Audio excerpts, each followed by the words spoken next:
Maintenant, on va s'intéresser au tableau de variation.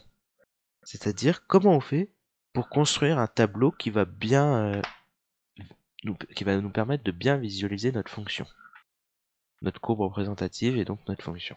Se l'imaginer, se l'interpréter et avoir des informations dessus. Donc le tableau de variation, ça schématise les variations d'une fonction. Quand on regarde le tableau, on ne lit pas ce qui est écrit pour le moment, vous relirez après, à tête reposée. Si on regarde le tableau, on a mis des informations ici, et on a mis d'autres informations sur la deuxième ligne. Je vais faire un graphique, vous allez comprendre ce que ça veut dire tout ça. Donc imaginons que nous on travaille sur un intervalle AB, donc petit a, petit b, là vous regardez uniquement le petit dessin que je suis en train de construire, sur la droite. Donc on imagine que la fonction elle démarre ici, et elle va terminer là par exemple. Voilà. Donc là c'est bien f de a. Je vais pas le faire exactement là, le f de b, bon. On imagine qu'elle descend, jusque une valeur x1. Ensuite, elle va remonter. Voilà, regardez, vous avez vu, je note à chaque fois qu'elle s'arrête de descendre ou qu'elle s'arrête de monter, je mets mon petit point. f de x1, x2. Hop là. Et là, ça va me donner f de b. Bon. Finalement, tout ça, c'est pas encore super lisible, donc je vais refaire le dessin dans le même style, sans mettre tous les pointillés. On va les faire après. Donc, quand on fait notre courbe, je la refais plus rapidement, du coup on a compris l'idée, à quoi ça ressemblait. Donc par exemple entre A et B, et ce qui se passe, je fais ma courbe, je démarre ici, je descends, hop, pardon, j'ai fait plutôt quelque chose comme ça, hop, je remonte, et je redescends. Voilà. Qu'est-ce qui se passe? Mais l'idée c'est bien de séparer entre toutes les parties pour lesquelles la fonction est monotone, c'est-à-dire elle croît juste ou elle décroît juste. Et donc vous voyez bien qu'ici il y a trois parties, il y a trois zones à tout ça. Il y a la première zone ici, que j'assure, elle est décroissante. Deuxième zone, sur laquelle la fonction est croissante. Dernière zone, elle est décroissante. Maintenant, l'idée, c'est de repérer de combien à combien elle est décroissante. La première zone. Donc, on s'intéresse à cette zone-là. Qu'est-ce qui se passe? De A à, par exemple, une valeur x1, la fonction sera décroissante. Ce qui nous permet ici, dans la première ligne du tableau, de mettre ax1 et de mettre une flèche vers le bas. Et on va donner des informations, encore sur ce tableau-là, c'est-à-dire que on a démarré à quelle hauteur? On a démarré à cette hauteur-là, sur le dessin c'est le gros point bleu là, et on a terminé à cette hauteur-là. D'ailleurs on a descendu, on est passé de l'étage 3 et on est descendu à l'étage -1. Imaginez un ascenseur par exemple. Et donc on va repérer ces valeurs-là dans le tableau. C'est-à-dire f de a c'est l'image de a et f de x1 c'est cette valeur-là. C'est pour ça que j'avais mis des petits pointillés ici pour bien se représenter les images. Hop, j'enlève ça. Voilà, donc on a fait notre première zone. Deuxième zone, on va de x1 par exemple à cette valeur-là qu'on va noter, imaginons x2. Qu'est-ce qui se passe? La fonction est croissante sur cette deuxième zone-là. Donc, qu'est-ce que j'ai fait? Sur mon tableau ici, j'ai mis ma deuxième zone, x1, x2, et j'ai bien mis ma fonction croissante. J'ai encore une fois mis mes images. x1 c'était déjà mis, f de x1, et x2 c'est mis ici, f de x2. Et enfin, vous l'aurez compris, la dernière zone, c'est celle-ci. On regarde sur l'axe des abscisses, ça va de x1 à x2, à xb, à b, pardon, et la courbe diminue, donc c'est décroissant. Et on repère encore une fois les valeurs. Alors c'est un exemple très abstrait. Voyons voir tout de suite sur un exemple. Comme ça, je suppose que ça va répondre à toutes les potentielles questions que vous avez. Alors voyons voir cette courbe. Donc l'idée c'est déjà de séparer en trois zones. Enfin, autant de zones que nécessaire. Là, quand on lit de gauche à droite, ça monte, ensuite ça descend, et là ça remonte. Donc on voit bien nos trois zones ici, comme ça. Donc on va construire dans notre tableau maintenant.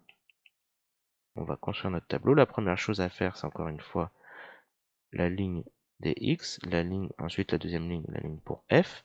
Je mets f puisqu'on parle des variations d'une fonction, donc variation de f.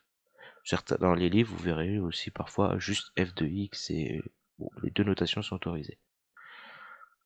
La première chose à faire, quand on construit un tableau de variation, c'est pas un tableau de signes, donc je vais pas mettre des plus et des moins, c'est de repérer aussi les valeurs extrêmes, l'ensemble de définitions. C'est-à-dire ici on démarre de la valeur 1 jusqu'à la valeur 9. C'est là où démarre la courbe et se termine la courbe. Donc dans mon tableau, je mets mon 1 et mon 9. Ensuite, je lis tranquillement la courbe, de gauche à droite. Donc je démarre de mon premier point.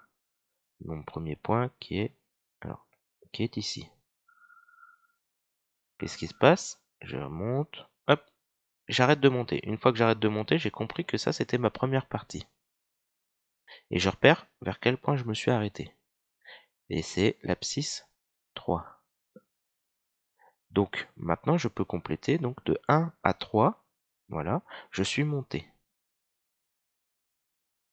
Donc je mets une flèche qui monte vers le haut, entre 1 et 3. Donc j'ai fait ma première zone. On reprend au point 3 sur lequel je me suis arrêté. Donc son image est ici. Je continue à lire la courbe. Ça diminue, ça diminue, ça descend, hop. Puis après ça remonte. Donc là vous voyez bien que j'ai défini ma deuxième zone. Ça démarrait de l'abscisse 3 ici à l'abscisse 6. Entre 3 et 6. Donc 3 il est déjà noté dans mon tableau. Et je vais aller mettre le 6 et une flèche qui descend parce que la fonction ici, sur l'intervalle 3, 6, elle est décroissante. Et il nous manque enfin la dernière zone, on s'arrêtait ici, on continue, ça augmente, et on s'arrête ici, c'est la fin de la courbe. Donc entre 6 et 9, la fonction est croissante. Si vous mettez ce tableau-là, là déjà vous avez, on va dire, les 3/4 des points, il manque quelques informations. Mais là c'est déjà bien, là on a tout décrit. On a décrit quoi? F est croissante sur l'intervalle 1, 3. Vous avez vu, je peux le lire sur le graphique croissant ici, ou bien je peux le lire aussi ici, croissant, entre 1 et 3.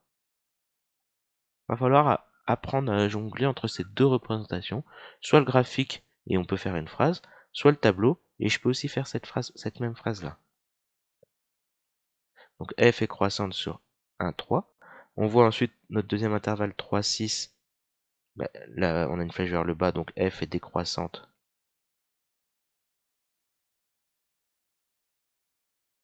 sur 3, 6. Et enfin, le dernier intervalle, celui-ci, sur 6, 9, f est... Alors, je vais effacer ça. F est croissante sur 6, 9. L'intervalle 6, 9. On remarquerez que tout ça se lit très bien aussi sur le graphique. Mais il faut apprendre à utiliser les deux représentations. Alors, je vous avais dit une chose aussi, c'est que ce tableau-là n'est pas terminé. Là, si vous mettez ça, vous n'avez pas la totalité des points. Si vous regardez au-dessus, dans le tableau, vous avez vu, à chaque extrémité de flèche, on a mis des valeurs. Il faut donner les images. Donc c'est ce qu'on va faire ici. On va donner les images de 1, de 3, de 6 et de 9 parce que ce sont les 4 valeurs qui sont ici. L'image de 1, donc 1 est ici. L'image de 1, qu'est-ce qui se passe? Je monte et j'arrive en 2. Donc l'image de 1, c'est 2. Je la mets aux extrémités des flèches. L'image de 3, regardons, en 3 c'est ici. Je monte jusque la courbe, c'est l'image, hein, comme d'habitude, et je vais lire sur l'axe des ordonnées. Ça monte jusque 4.